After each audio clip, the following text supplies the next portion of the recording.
Yeah, so when the movie finished, and I was like, that time I was dozing off. And then I'm like to Papa, like, Papa, I wanna sleep.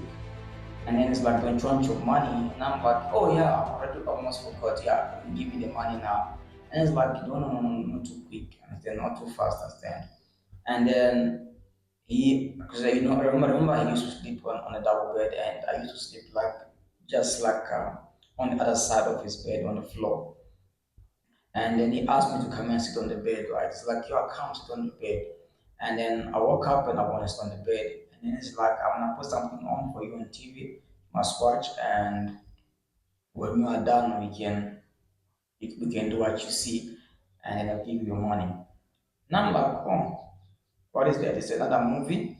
And then he says yes. So he reached out for his the drawer, and then he got like a VCR cassette, and he put it in the machine, and in a few seconds the machine started playing.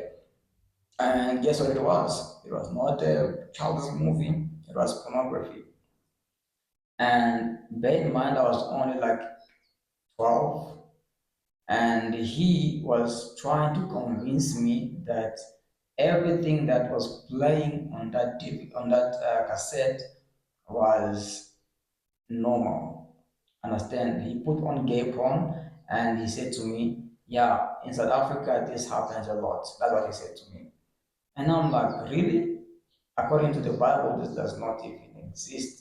Understand? Because man and a woman were created for a reason.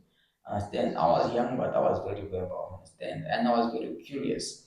But then, as I was, like when you were young, right? And then you are watching a movie, and then a sex scene comes on, your parents used to tell you to close your eyes. So I closed my eyes, and then he removed my hands. Like, no, don't close your eyes, watch. Understand? And then as he was busy trying to remove my hand from my face, and he was busy touching my shoulders, touching my leg. I'm like, what you doing? Understand? And I was getting like very frustrated about it. And then he was laughing about it. He was like, no, I was just trying to make it a joke out of it, understand? And then he took me and he pushed me on the bed, like flat on my back, and he want to touch my chest like that. And I used like my last power I had, and I pushed him off, and I ran for the door. And he jumped, and then he brought me back, and then said to me, listen, I'm gonna give you more money if you stay. And then he went and he started counting more money, started counting more money. The money was start piling up. At that time, I didn't know the value of South African money. I didn't know the value of rent. All I wanted was money to just go and buy like a ticket to go to the movies. Understand? So I think that time the movie was like $20. I'm not mistaken, like 20 rand, that was money for the movie back then. Understand? And um, yeah, so when he was trying to like start sweet talking me all through this, all that, and like, nah, I was like saying, no, no, no, no, no, no, no. But then he could see that I was not taking his sweet talk in the right way, or the way that he wanted me to respond to it. And then out of nowhere, it's like, yo, I don't tell anyone. And it's like, who am I gonna tell? Now, like, do you also do the same thing with the other boys? And then it's like, where do you think they get the money from? Understand? So in my mind, I'm like, really? That's stupid. Understand? So at that time, I didn't want to like really sleep in that room, like anymore. Understand? So what I did, I took my small blanket and my pillow and I walked out. And by the time I was walking out, he called me. He says, "Come, get a bigger blanket." He didn't want to give me a bigger blanket. No, he was lying. And he said to me, "If you tell anyone, I'm gonna shoot you." I'm like, "I haven't seen you with a gun. Which gun are you gonna shoot me with?" And he reached under the mattress and then he pulled out a pistol. And it was my first time to see a pistol in my life. I know the only pistol I know is the one the other guys used to play with on the streets. The other boys used to play with toys on the streets with the pellets.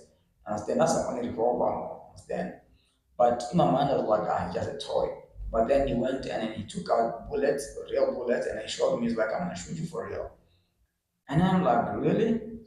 I wasn't taking him serious. I didn't take his threat very serious because where I come from, people get killed by AK-47. Understand? So I'm not scared of a small gun. That's what I said to him. And then I still walked out and I went downstairs because we used to live in a building in a flat of like 4 floors, and we were on the second floor. So in the downstairs, that's where we had the library and we had our storeroom and also the laundry room. So I went and I slept in the laundry room because the library was locked. So I slept in a 1 by 2 meter space, which was like the laundry room. So I slept in there. It was smelly. There were cockroaches in there, there were mice. But you know what? I was a street kid before, so I understand that was nothing to me. Understand? So I just slept there for the night. So around 5 a.m., I woke up and I went upstairs and I checked um, the room my papa slept. It was open, so I thought he went out to go and do his morning routine to check around the building to see if there's any breakage from the thieves. There wasn't any, I guess, because he still wasn't inside the building. But when I walked outside and I checked, he was not there. And I'm like, where is this guy? And then I didn't want to start screaming his name, no. But then in my mind, I'm like, maybe he just went for a bounce and come back, right? So time went by, he didn't show.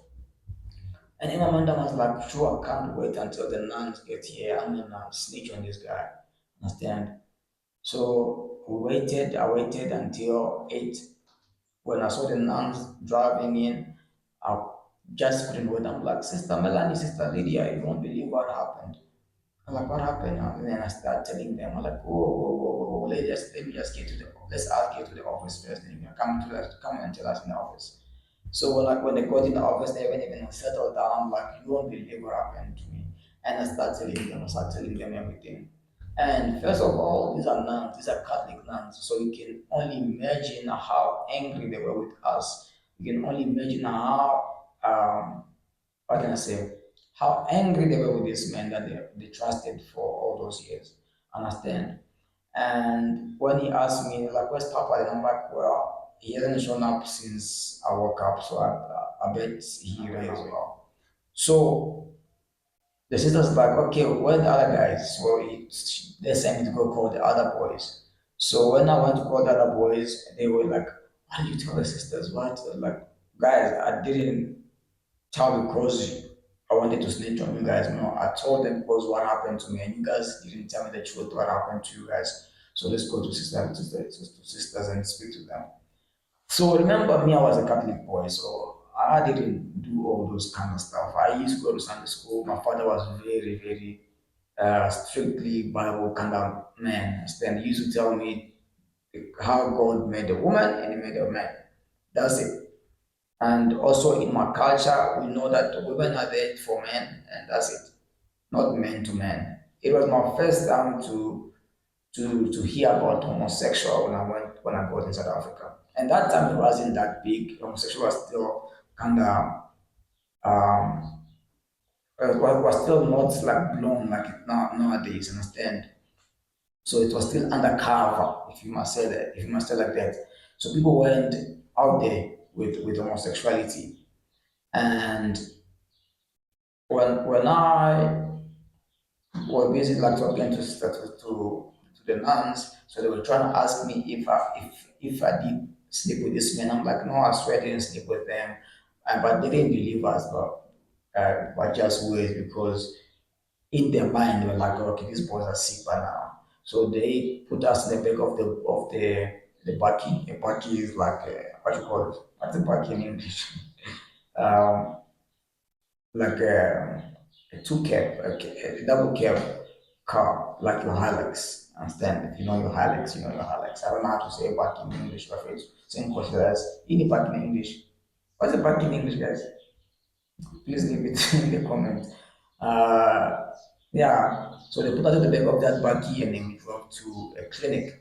the teddy bear clinic, and we got tested, we got counseling, we got they were informing us about all this stuff. I had no clue. I was just listening to these social workers talk to us. I'm like, really, really? That was my reaction. I'm like, really? Men do that in South Africa, and so like they say like no, homosexuality was like what they say was the cause of people getting HIV. That's what they were telling us. I'm like, really? I didn't know all those stuff. And when it came to HIV, I had no clue what HIV was. HIV, no. Even at home, I didn't know what HIV was. I was not even taught about HIV when I was at home because we were like, what can I say? We were in the village, so I was culturally brought up. So I wasn't not even taught about all these kind of illnesses. The only illness that we know was hunger and malaria back in the day, back at home, understand, or cholera. That's the only thing we know about all the other diseases. But the homosexuality, the HIV, and all that, no, I didn't know anything about that. So when we were at the Jatiba clinic, we got tested, and the four boys who we went with were, were already affected by that man, no, they were HIV positive. And luckily, because I didn't do anything wrong with him, I was safe. And then when we were going back to the shelter, the nuns were telling me like, no, listen, my boy, we like you, but you can't stay with us anymore. We have to find you home because if this man threatened you about killing you, he's gonna come back and finish the job because in South Africa people they make threat like that, they always come back to do that. And plus, you know too much of what he did about, you know much of his secrets, so he's gonna come back to try to keep you quiet. So for me, I wasn't scared of them, understand? But they were scared for me. So they said, no, we need to go out even to bed to go and check if there's someone who can take you in so you can move out of this place even tomorrow. So when they dropped us at the shelter, they went out and were looking for foster homes. And they found me a foster home in Hillbrow. And they came with this lady at the shelter and introduced her to me, and she came with this album with pictures of her kids, picture of where she lives. And when she came up with all this long list of what she would do for me, she would teach me, she would send me to an English school, she would do that, all those nice promises. You know, I was like, whoa, finally, if this is real, I really want to go and live with this lady. And then 3 days after, she came and fetched me. Um, when I got to her place, guys, nothing she showed me in that photo album reflected what I was seeing at that very moment. Understand? So I was very, how can I say, I was very shocked, if I must say that. And then I asked her, like, where's that nice room that you say I'm gonna be sleeping in? And it's like, and then she just said to me, in this house, I'm the only one who asks questions. In this house, I'm the only one who say when you wanna sleep. Out of nowhere, the mood of that lady changed. And then she grabbed my hand and then she showed me, she said, that's where you're gonna sleep tonight. It was what? Another laundry room. So for me, I was thinking, right, so she was kidding. You know, are you kidding? Like, and then she just like, oh, you think I'm joking? Ah, and then came night, she gave me a plate of food, and then she went on and she gave me a blanket. She says, that's your room. I'm like, but there's a lot of space in that room where kids are sleeping. And then she gave me a hot clap. She says, stop asking questions and go sleep. Didn't ask any more questions. Now I didn't slept in there.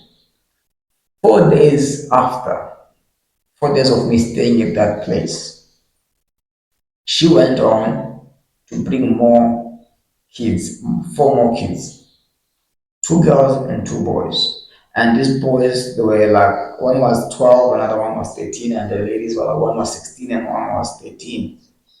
And she made us sleep in that small room. We slept like sardines. So the two ladies slept on one side, and we slept in the other side. So like the boys slept on the other side. So we slept in an L shape. Understand? And there was only one small window, like really on top of the room, so we couldn't reach there to open the window sometimes. And then anyway, when it opened, it only opened that much. It didn't open like fully, and it got really hot.